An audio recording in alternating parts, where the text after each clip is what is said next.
Get your free copy of the complete tutorial at www.teachucomp.com/free. A pivot chart shows the data from an associated pivot table in a graphic format.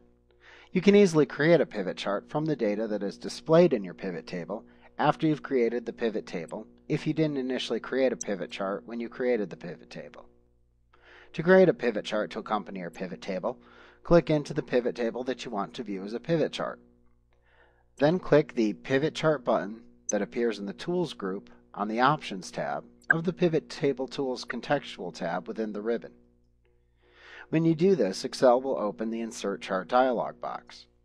Here you'll select the chart type and specific subtype that you want to use to represent the data from your pivot table.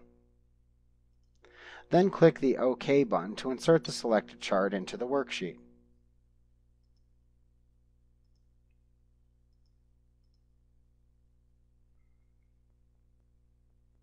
Now you can click the drop-down arrows in the Pivot Table field list within the pivot chart, just like you can within the pivot table.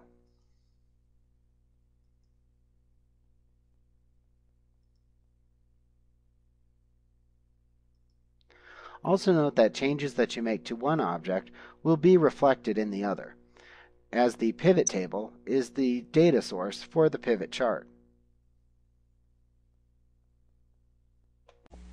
Like what you see? Pick up your free copy of the complete tutorial at www.teachucomp.com/free.